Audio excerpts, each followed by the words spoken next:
Don't go any further, Godwoken. No. We need you alive. I've been told it's imperative to get this ship sailing. I have to search everywhere. I know what's at stake, but I have to warn you. This ship is alive and dangerous. Well, I know it's alive, and I'm looking for means to communicate with it. She glances over towards a smouldering pile of ash on the deck nearby. Something is nestled within it. Fragments of scorched bone. That was Brendan. When the ship wouldn't answer my call, he touched the figurehead, and it attacked him, without warning. He burned, like he was made of parchment. And have you learned anything useful before it attacked? Nothing. The ship is live wood, that much is clear. But I couldn't communicate with it. The Magisters must have done something, warped it somehow. I just don't know what. Accept my condolences. Her eyes flick over to the smouldering ashes once again, her head held at a despondent angle. Thank you. We were held captive together on this ship. He kept my spirits up. Now he's dead. Unfortunately, there is no time to spare. If this figurehead is connected to whatever that controls the ship, I have to take a look. She sighs. I know. Just be careful. I will. I will try. Before you is a towering figurehead carved in the likeness of a dragon. It looms over the bow, its fangs bared at the open sea. I see a mark on the side of the figurehead. It's a living scar used to enslave elves. At that moment, the ship serendipitously creaks beneath you, almost like it is acknowledging your observation. Searing pain races up your arm. The ship senses you. It's angry. The pain intensifies. It's spreading past your arm, across your chest. Your lungs feel like they're on fire. Blessings to our fallen. Pray that they may find rest. Be careful around the... Can we consult it with anyone? Because I have honestly no idea. The Magister leans in and whispers urgently. If you ever find yourself face to face with Magisters, you tell them I was tortured. I didn't betray the cause, not until I was near death. Understand? Sure. I warned you not to touch it. Yeah, and I need to talk to him.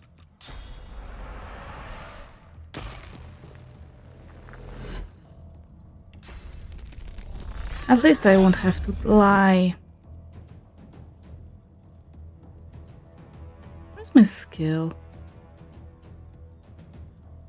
Oh, that's interesting. I don't have my skill for cost-free actions. Why? Oh, don't laugh. Stand down, Magister! Stand down!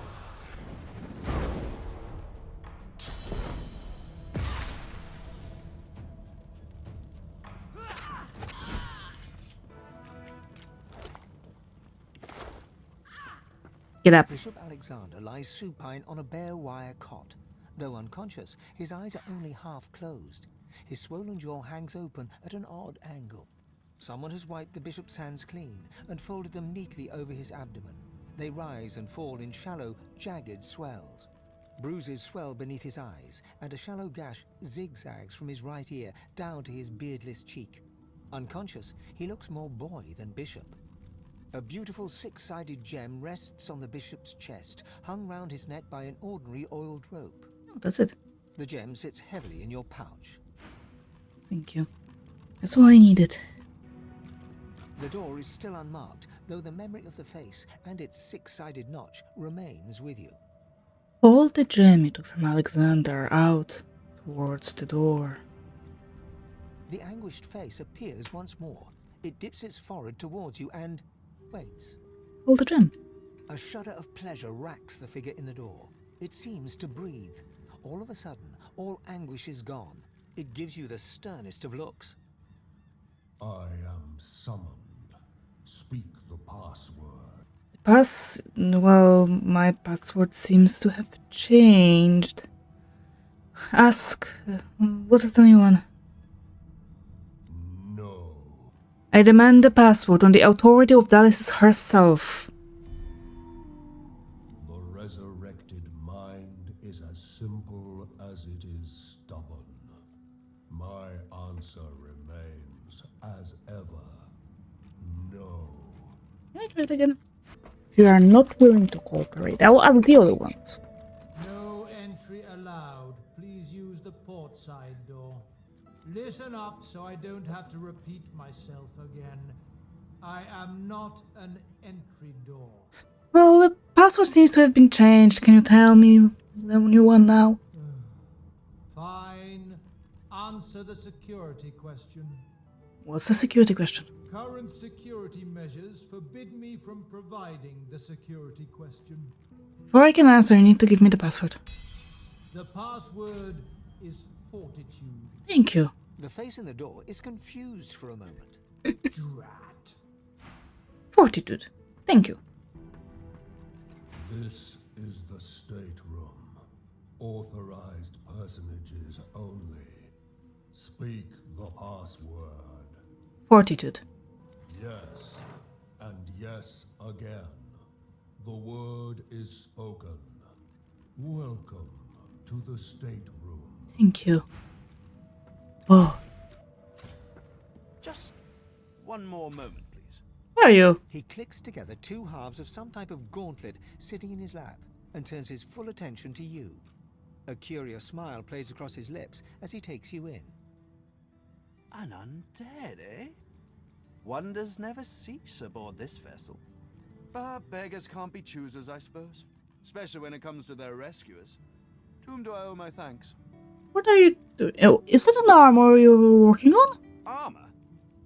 Such a limiting word, but yes. It serves that purpose, amongst others. Dallas has been keeping me prisoner here. But I try to keep working on my own projects when I can. Well, you do not seem to be that alarmed to find yourself facing an undead. I see no cause for alarm. I'm not some uneducated simpleton, you know. Good to know. What Dallas did to you? Why torture? What else? He extends his arm and pushes up the sleeve. Beneath, the skin is withered and discolored, as if it were magically decayed. She used some form of domination device on me, forcing my hands to do her bidding, and I've ruined them in the process. Oh, I feel bad for you. Well, the situation is looking immeasurably better now. You'll hear no more complaints from me.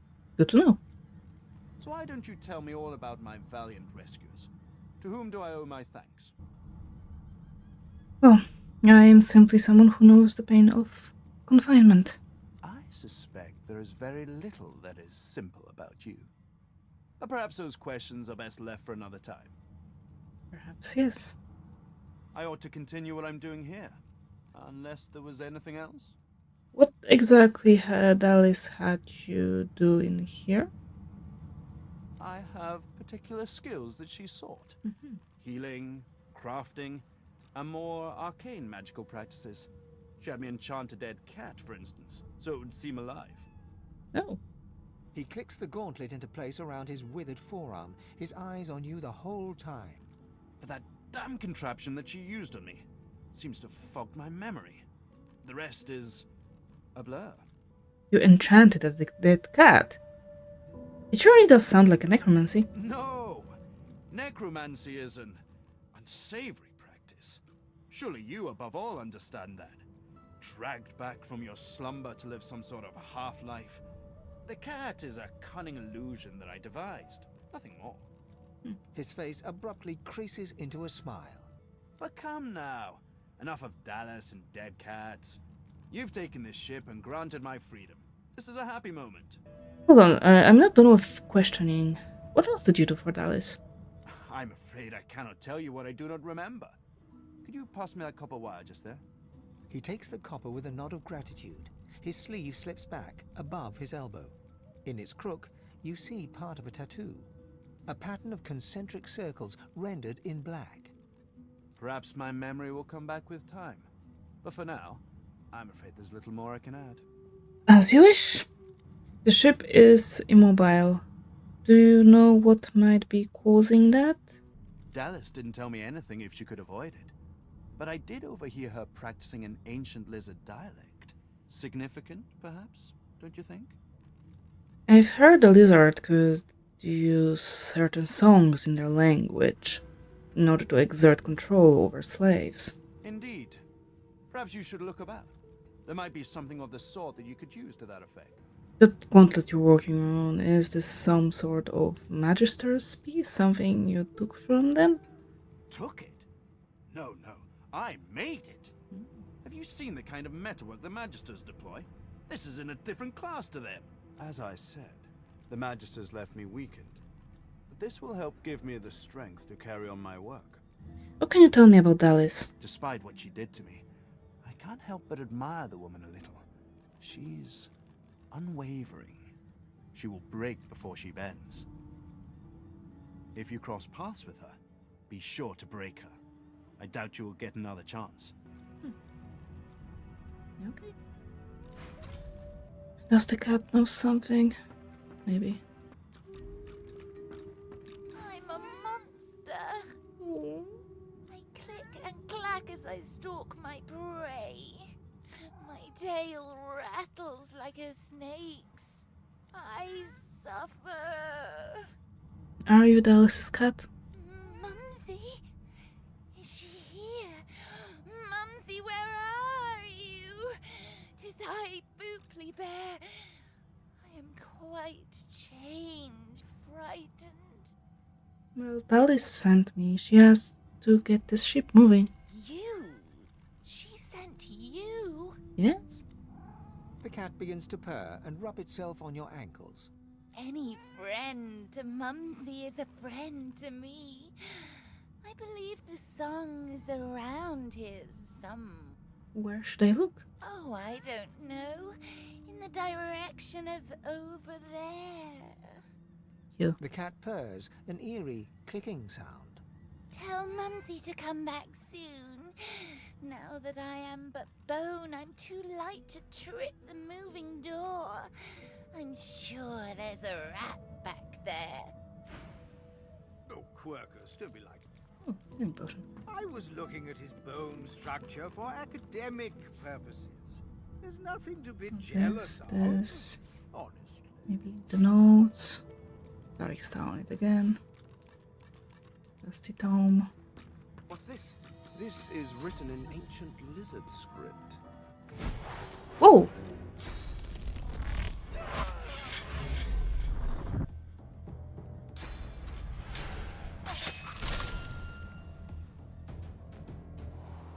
Nope, not going back there. Not alone. Teleporter pyramid. It's like a teleported pyramid. It could certainly come in handy. From the desk of Dallas the Hammer, be warned, subsequent to the bloody atrocity committed at Besan, shall all seekers be stripped of the titles and privileges once afforded to them as members of the Divine Order. Their mistake must not be repeated. Note to self, leave Maester in Driftwood. This is enough. Madam, your techniques have proven most effective. A true marvel. Odd that the Source King had this technology so long ago, but managed to keep it quite secret. As to the technical matters, the monks do listen. But they are so listless and dull. They respond, but they do not engage. Would it not be possible, perhaps better, if they obeyed of their own accord? My mind races with the possibilities. Obedience through free will, a will shaped by the order itself. Then we might at last have the army the Divine dreamed of. May his spirit rest in peace. Yours forever in service, Orivand. From the desk of Her Ladyship Dallas, right hand of Bishop Alexander, son of the Divine, to our brave troops in Fort Joy, be warned, a tediously bothersome but not altogether disorganized group of rebels calling themselves Seekers have set their eyes on some of our sorcerers. They may or may not have facilitated the escape of at least 2 special ones, and you are forewarned to be on high alert. If any so-called Seekers are found, they are to be delivered to my person directly for treatment I and only I may administer. Mistakes and missteps will not be tolerated. D. This book is written in what appears to be an ancient dialect of the lizards. Its contents can be understood by few, but it might be possible to recite it phonetically. Zrik, rik, krik, rik, zrik. I am intrigued to use this pyramid. Oh.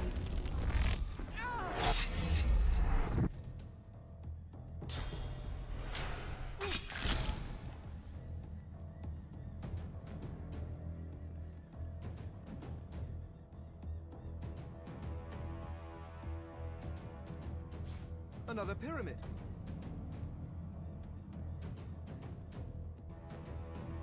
I cannot. Oh.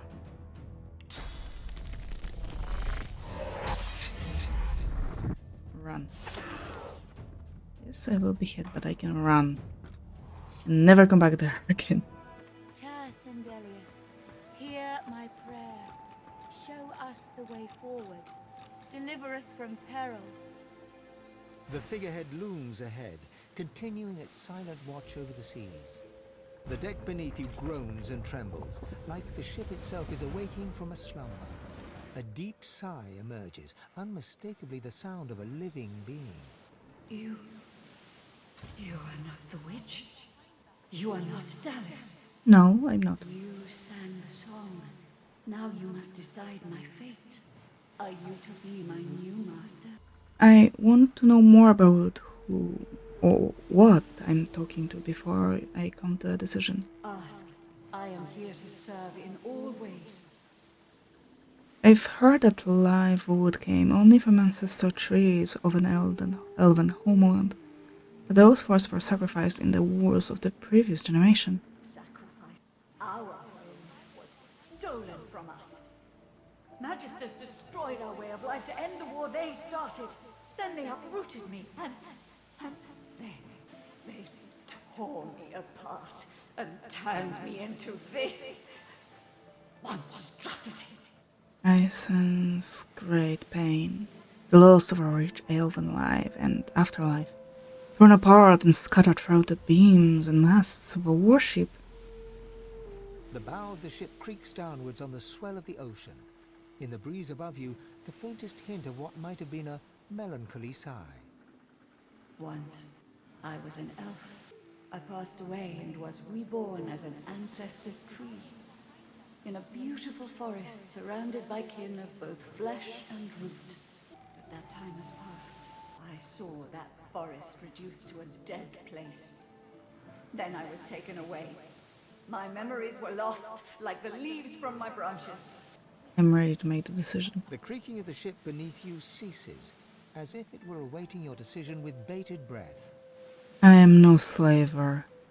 I wish for you to be free, and hope that you'll help me in return. You are kind, but I can never be free again. Not truly. I am a vessel and must be guided. Let me take you wherever you wish. We can depart as soon as you are ready. The ship's awake. Good. Is she ready to sail? Yes. A slow, toothless smile stretches across her face. To driftwood, then. It is time. It most certainly is. Forward. With the sun on their backs and the wind in their sails, the God-woken watched Fort Joy shrink behind them.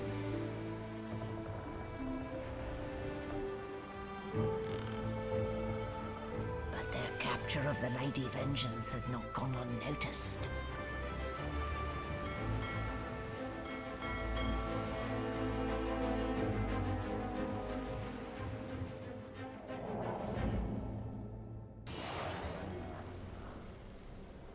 I respect your... Yes. I swear, mistress. Very well. Goodbye. This is my ship. I won't see it taken from How come you guys are not in the fight? You and Lucia? Oh, for the love of the void. Listen up. We can't win this one, but I can get us to safety. Show us what you can do, Godwoken. Godwoken. I'll take...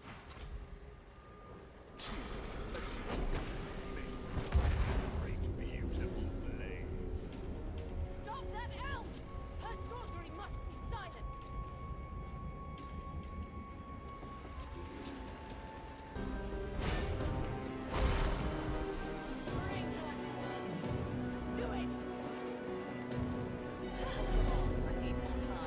How much more? Take me again, Dallas.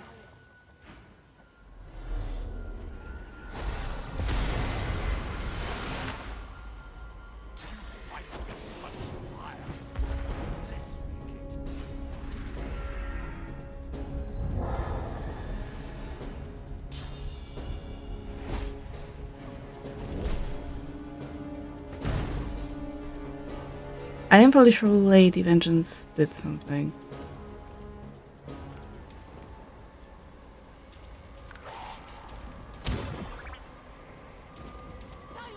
Bill standing next to Melody is the best thing that could happen. Oh, it seems I can only have one target charmed at once. Good to know.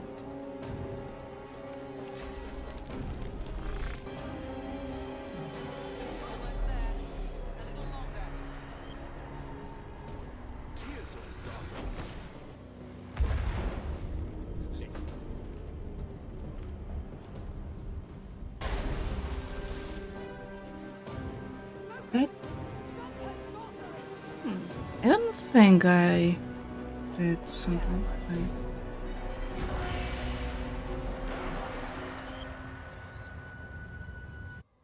With the help of the half-demon Malady,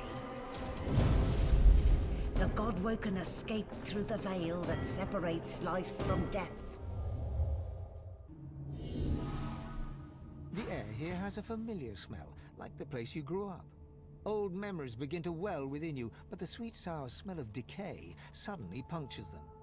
I've been here before. A faint creaking sounds in the distance. Is that? Is that a tree? What's hanging from it? Must be a way across. That solves it. Armadia. The lords. How can this be? The gods? Rogyr, god of orcs. Duna, god of dwarves. Tin Sandalius, god of elves. Amadia, god of wizards. Ralik, god of humans. Zoroastiza, god of lizards. Genteza, god of imps. Amadia hangs before you, her face cut and bruised, her chest barely moving. You think you see a tear run down her cheek. You lean in. That's no tear. It's sauce. The shimmering liquid is seeping from her wounds and dripping to the ground below her. Tight coils wrap Tyr Sendelius from head to foot. His still face is set to a glowering sneer. Ever-tightening cursed branches constrict the great dwarven god Duna. His eyelids flutter and his face, bluish and bloated, nods. Before you hangs a great ethereal orc, his face twisted in a knot of pain as cursed tendrils constrict him. Cursed tendrils. Ralik hangs limp from the tree, cursed branches constricting him, snake-like from foot to shoulders. His helmeted head hangs slack at his side, but a barely audible wheeze rasps from his lips. Hurry! Cursed tendrils tighten around Zoroastiza. Her lips are moving, but no words seem able to escape her lips. A small, stout imp winces under the countless cursed threads that bind her. What if I try to bless you? Your whispered blessing slithers up the tree, cutting the heavy, dark vines that hold Amadia in place. She jolts awake with a gasp, golden light pouring from her eyes. My child! Oh, my dear child. Blessings be that you are here. Blessings be that they did not get you too. They? Who are they? The forces of the king. They are everywhere.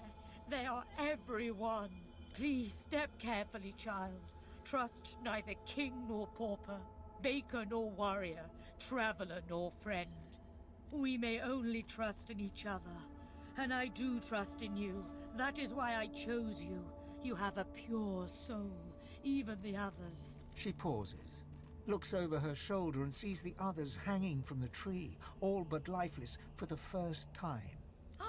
Our brothers! Our sisters! This is perfect. Perfect. Those are the last of your people. You should help them. No, It is too late for them. You need that source more than they. I do not say this out of malice. I say it out of love. My love for you, Fane. My love for our people. These misguided fools would sacrifice this world to the very forces that saw us strung up like so much fruit. No, we are the only hope to save this world. You and I alone. But we must hurry. The king's minions are close. They are so close. Who are these minions? As I hung from the tree, I had a vision. I saw Rivellon overrun by monsters. Void-woken creatures that destroy all in their path. They are his servants, and that is his threat. His promise. You can't let it happen. You have to stop him. What do I need to do? There was a time when you wielded tremendous power. You must search within yourself and unlock that power once more. And then, you must ascend to divinity. Once Lucian the Divine united the powers of the Seven against the Void, he led the people of Rivellon to glory. Now, Fane, you will do the same. But unlike Lucian, you will not fail. You want me to be next Lucian? Me? No, Lucian was weak. Lucian was mortal. You are neither. You will rise as the eternal divine, or the world will fall to the void. A godwoken must become divine, but we cannot trust these mortals. If we are to have a future, that godwoken must be you, Fane. So go, my champion. Go and claim divinity. With divine power, I certainly could do anything. She starts to answer, but her eyes change, turning from their gentle glow to a dark shimmer. She looks up and gasps. No, I see them.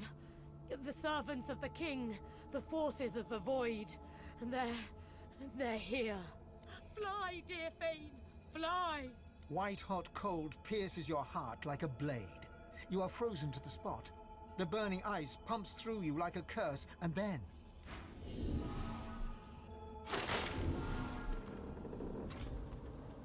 What's happened here? Where is everyone? The same troubled look is visible on each face. You've seen the gods beaten and defiled, strung up as a warning. I had dreams of what I should say if I saw the Seven Lords once more, but that was a nightmare. The void has been pushed back before by the power of mortals. The gods couldn't handle it, but maybe we can. I've got my weapon, I've got my wits, and now I've got a new enemy. If the void wants me, well, I say let it come. I'm ready. What can yet be blessed, can yet be restored. One way or another, divinity will survive. Through all of you, and all of me. Gods, schmods. They aren't interested in me, and I'm not interested in them. It seems whatever's inside me is more powerful than any of them anyway. Or at least more cunning. The gods are dead. Long live the godwoken. If the Seven should indeed come to nothing, I'll be ready to take their place. So what are we all gonna replace? The Seven? That surely seems to be a possibility, right? For all of us, each of us to replace each of them. This place is strange. I cannot bear you away from here. You must find other means so that we can leave. Where have you been? I can't keep this up much longer. We need to go. What's going on? Where are we? There's no time. I can't hold us here. Brace yourself. This might hurt. A lot.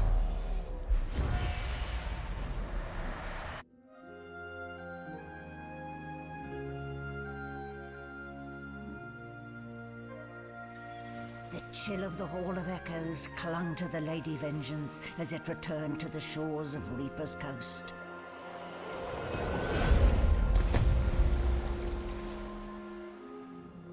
The Godwoken were alive, but what of the gods?